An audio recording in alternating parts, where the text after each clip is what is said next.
Film की शुरुआत में हम देखते हैं टाई जो को, जो कि हद से ज्यादा डिसिप्लिन लाइफ जीता है। उसे हर चीज परफेक्शन से करना पसंद है, जैसे कि हर सुबह सिर्फ 135 कैलोरीज का नाश्ता करना, अपने घर में हर चीज को उसकी सही जगह पर रखना, यहाँ तक कि वो अपने सूट पर लगे छोटे छोटे रोए भी उतारता है। उसका परफेक्शन के लिए जुनून एक बीमारी बन चुका था, लेकिन उसे ऐसा नहीं लगता, क्योंकि इस डिसिप्लिन लाइफस्टाइल ने उसे जिंदगी में आगे बढ़ने में बहुत मदद की है, खासकर उसकी नौकरी में। वो साउथ कोरिया की सबसे बड़ी सिक्योरिटी एजेंसी NIS में एक एजेंट है। इस सब के साथ साथ उसे किसी भी तरह के जानवरों से खास नफरत है। एक दिन जब वो लिफ्ट में एक आदमी और उसके कुत्ते के साथ था, तो उस कुत्ते ने टाइजू के मुंह पे मूत दिया और माफी मांगते हुए उसके मालिक ने पेशाब उसके पूरे मुंह पे फैला दिया। ऑफिस जाकर उसका मूड थोड़ा ठीक हुआ जब उसके कोलीग्स ने उसे एडवांस में प्रमोशन की बधाई दी। इसके बाद सभी को एक जरूरी मीटिंग के लिए बुलाया गया, जिसमें पता चला कि चाइना से एक VIP आने वाला है और उन लोगों को उसकी सुरक्षा का बंदोबस्त करना होगा।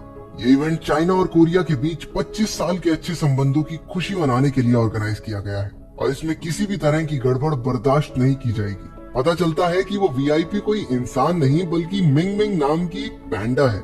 जानवरों से नफरत होने के बावजूद टाइजू इस काम के लिए वॉलंटियर करता है ताकि उसकी प्रमोशन पक्की हो जाए। इवेंट वाले दिन टाइजू ने सुरक्षा के पुख्ता इंतजाम किए थे। कई मिलिट्री डॉग्स को भी बुलाया गया था ताकि इवेंट में किसी भी तरह की गड़बड़ ना हो। टाइजू अपने जूनियर एजेंट क्रोनी से मिला, जो अभी अभी न्यूजीलैंड से लौटा था। उसे इम्प्रेस करने के लिए क्रोनी ने टाइजू को एक पेन दिखाया जो 100 मील के दायरे में थोड़ी देर के लिए सभी बिजली उपकरणों को बंद कर सकता है। क्रोनी वैसे बुरा आदमी नहीं था, लेकिन उसकी किस्मत इतनी खराब थी कि वो हर जगह कोई ना कोई गड़बड़ कर ही देता था।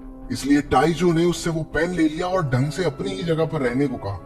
थोड़ी देर बाद प्रोग्राम शुरू हुआ और मिंग मिंग स्टेज पर आई। उसे देखकर सब बहुत खुश हुए और उसकी तस्वीरें लेने लगे, लेकिन तभी कुछ गुंडों ने वहां हमला कर दिया। वो अपने साथ स्मोक बॉम्ब्स लेकर आए थे। उन्होंने वो स्मोक बॉम्ब स्टेज पर फेंके, जिससे वहां हड़बड़ी मच गई।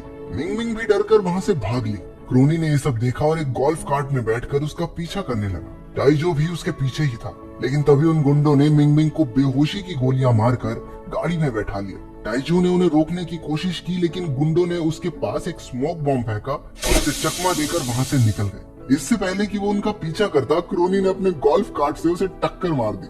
गिरने पर उसका सर जोर से रोड पर लगा। बेहोश होने से पहले उसने एक मिलिट्री डॉग को अपनी तरफ आते हुए देखा। कुत्ते ने उससे पूछा, हाँ भी इमरजेंसी के टाइम पे सो रहा है? सारा डिपार्टमेंट हम कुत्तों की वजह से चल रहा तुम्हारा। जब टाइजू को होश आया तो उसने अपने आप को एक गले का पट्टा पहने अपने घर में पाया। उसे पता चला कि NIS ने स्टेटमेंट दी थी कि कल वाला इवेंट एक ट्रेनिंग थी, ताकि असली इवेंट के दौरान ऐसा कुछ ना हो।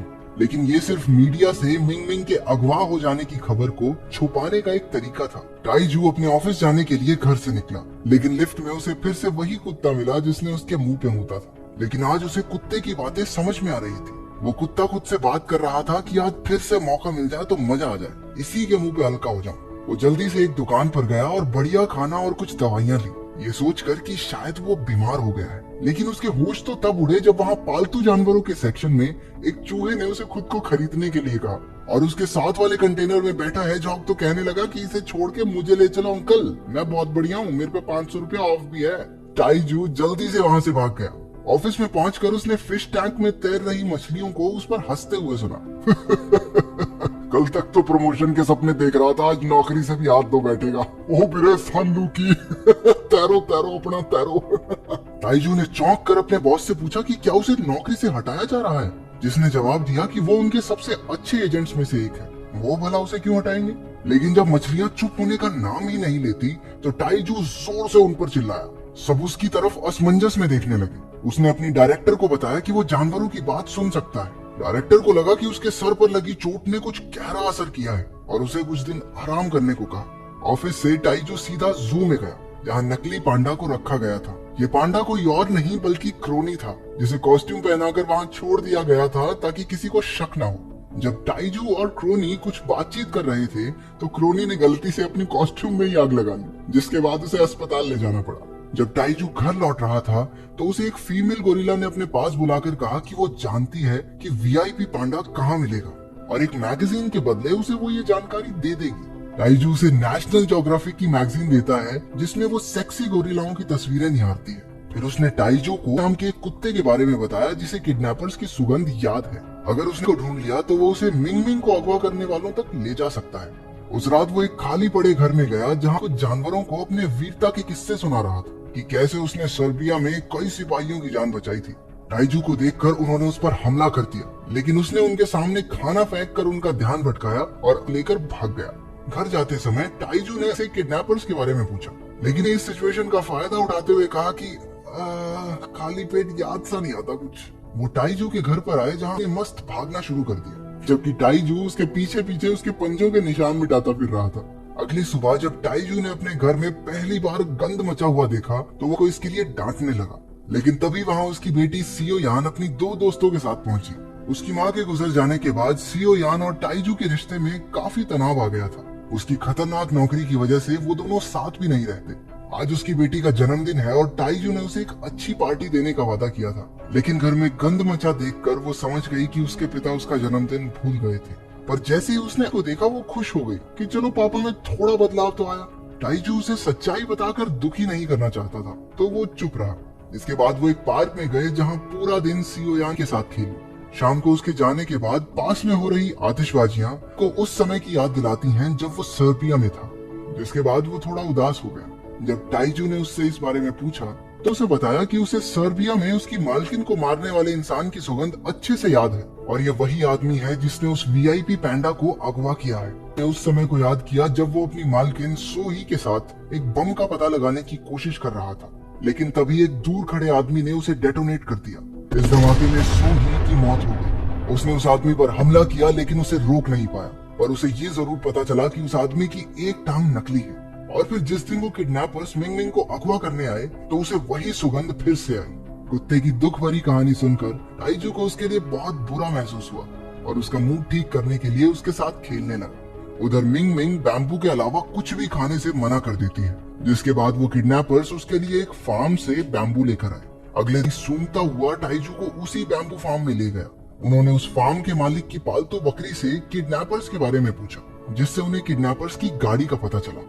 थोड़ी और छानबीन के बाद उन्हें एक बायोटेक कंपनी के फाउंडर मैनसीक पर शक हुआ।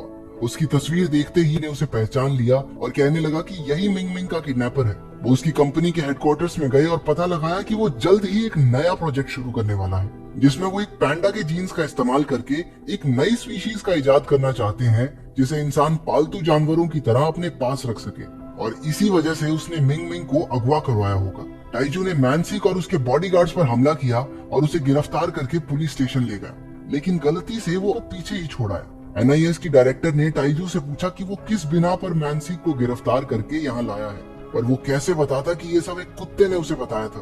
उनकी छानबीन में पता चला कि किडनैपिंग के समय मैनसिक कोरिया में था ही नहीं और बिना सबूत के एक आदमी पर हमला करके उसे गिरफ्तार करने के लिए टाइजू को उसकी नौकरी से हटा दिया गया।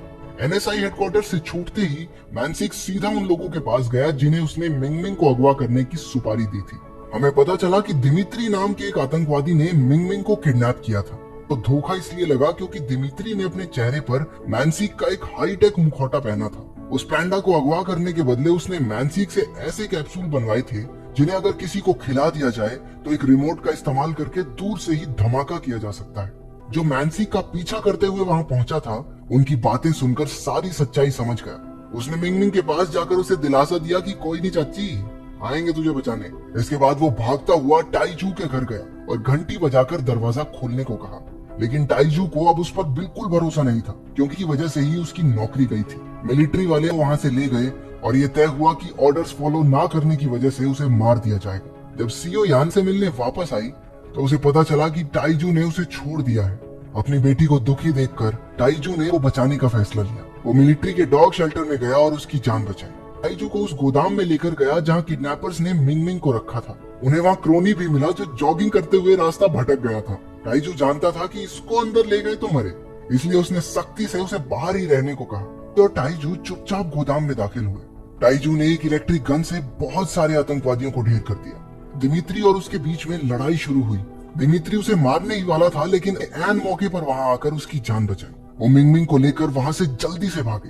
पहाड़ी पर चढ़कर उन्होंने वहां रखे बैरल्स को उनका पीछा कर रहे आतंकियों की तरफ उड़ेल दिया। एक बैरल के साथ क्रोनी भी नीचे चला गया। वो तीनों सारी रात भागते हुए एक हाईवे पर पहुंचे। मौका देखकर वो एक बस में चढ़े जहां टाइजू ऐसा दिखाता है कि मिंग मिंग एक इंसान है जिसने कॉस्ट्यूम पहनी हुई है। उधर गोदाम में मैंसी को उस पैंडा के गायब हो जाने की वजह से आग बबूला हो रहा था, लेकिन जब उसने दिमित्री के साथ बेइज्जती से बात की तो आतंकियों ने उसे जबरदस्ती वो विस्फोटक कैप्सूल खिलाकर एक कमरे में बंद कर दिया। दरअसल दिमित्री का असली प्लान ये था कि वो मिंगमिंग को एक कैप्सूल खिलाकर वापस भेज देगा, क्योंकि जल्द ही वो पैंडा एक ऐसे इवेंट में जाने वाली थी जहां चाइना और कोरिया के बड़े बड़े लीडर्स भी मौजूद होंगे, और वो उस कैप्सूल का इस्तेमाल करके उन्हें मारना चाहता था। आतंकियों के बाहर आ जाने के बाद गोदाम में एक जबरदस्त धमाका हुआ, जिसका मतलब ये था कि वो कैप्सूल जो उन्होंने मैंसी को खिलाया था फट गया। टाइजू ने NIS की डायरेक्टर को अपने घर बुलाकर मिंगमिंग से मिलवाया। उसके घर में वो सारे जानवर मौजूद थे जिनसे उसने अब तक बात की थी। वो मिंगमिंग को सही सलामत गाड़ी में बैठाकर इवेंट में ले गए। और एक अजीब सी स्मेल आती है। वो उसे सूंघते हुए जा रहा था कि अचानक से दिमित्री के लोग आए और उसे उठाकर ले गए। टाइजू ने उन्हें देख लिया लेकिन रोक नहीं पाया। उसने घर जाकर तोते से को ढूंढने के लिए कहा।